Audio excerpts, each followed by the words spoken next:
Do you think I'm cute, Private Pile? Do you think I'm funny? Sir, no, sir. Then wipe that disgusting grin off your face. Sir, yes, sir.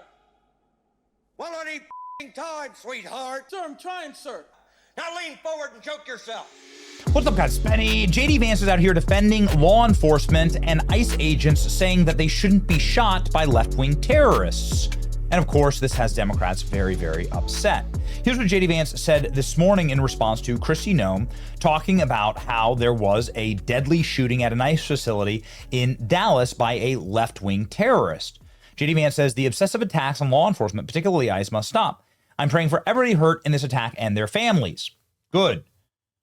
Now, we know that this is left-wing terrorism because a couple of things. One, because there was anti-ICE messaging written on the actual bullets that were fired at the ICE agents and the detainees. They ended up actually killing criminal aliens instead of ICE agents. We also know that the shooter is, well, a communist.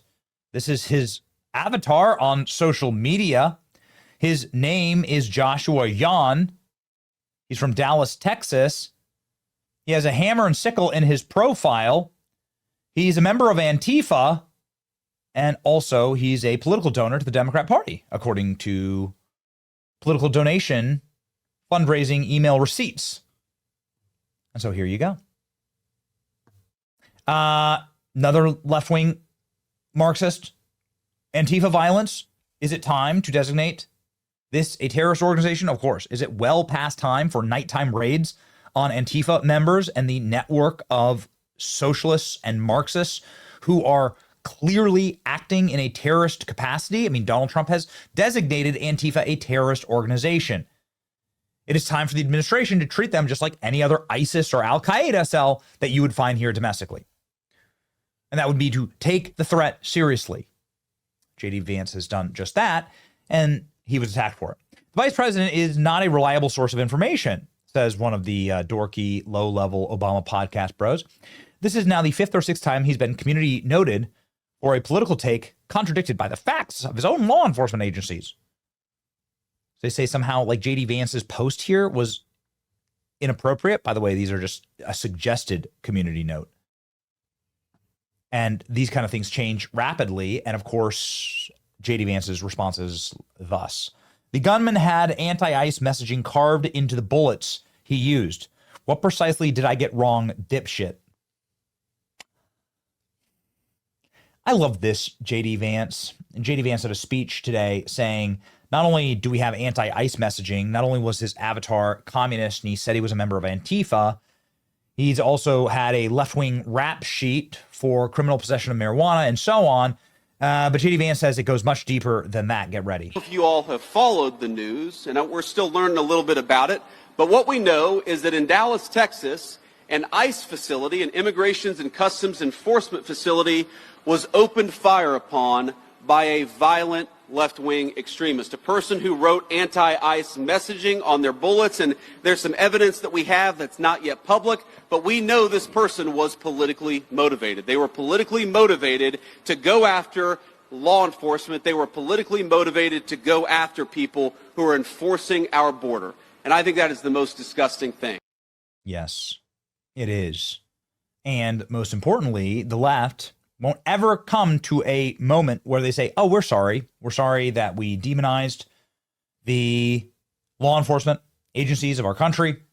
We're sorry that we radicalized our own psychotic and degenerate base against them, and that we turned them into a little terror cell, as we are seeing time and time again, left-wing violence taking lives in this country. Charlie Kirk at an ICE facility today, at a Catholic church in Minneapolis just a month ago.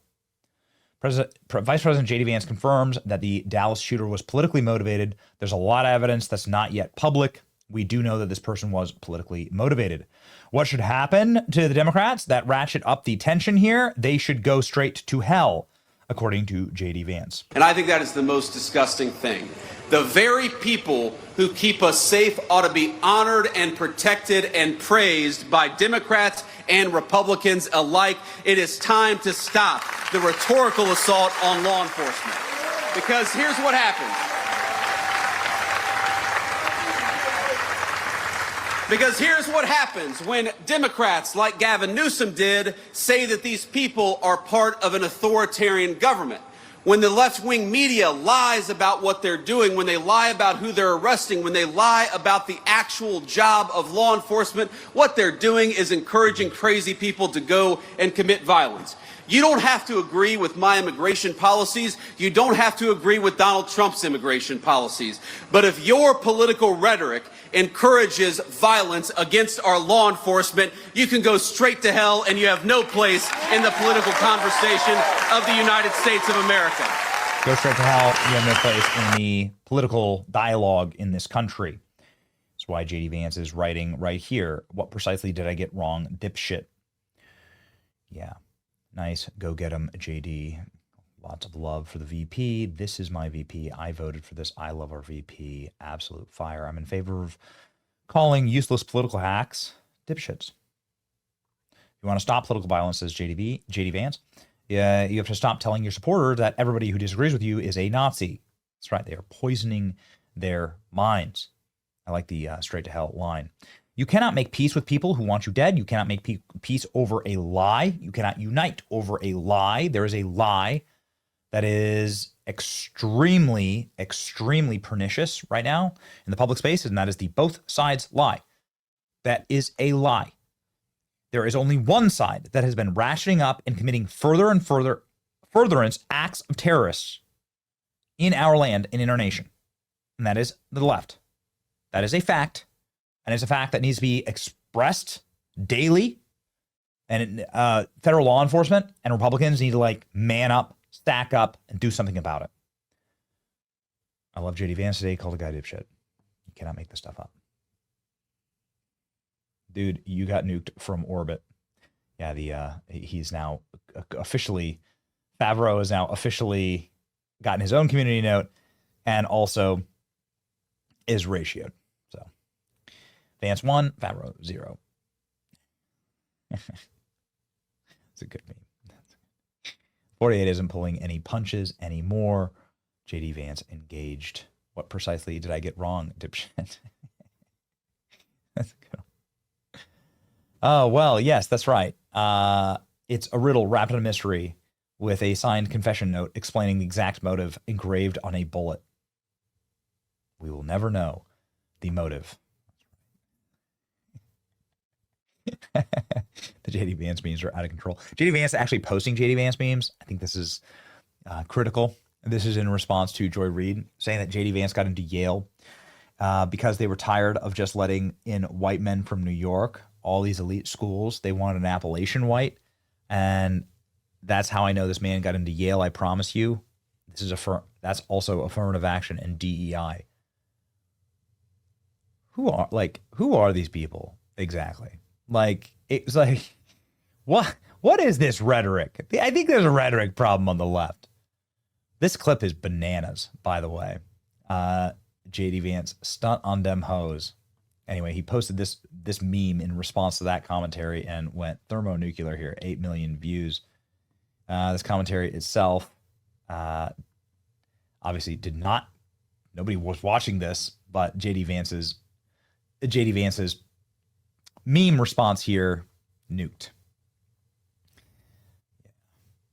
I mean, this clip is crazy. This clip's insane. Here's you got to hear this. Maybe that's the affirmative action we've been getting. White people who are essentially mediocre in scale compared to a black person getting the spot because they wanted a conservative. Maybe the way that JD Vance got into Yale is because they were tired of just letting in white men from New York, from Choate, from all the elite schools, and they wanted an Appalachian white. That's how that man got into Yale, I promise you. Same thing with Ron DeSantis from a small town in Florida. They wanted to just get out of the New York, D.C. matrix, Massachusetts matrix, and let somebody into Harvard and Yale who came from a different place. He came from Florida. Baby, that's also affirmative action and DEI.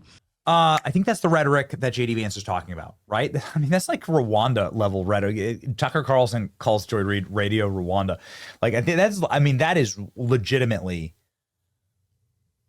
deep racialized tension rhetoric. Yeah. Goodness.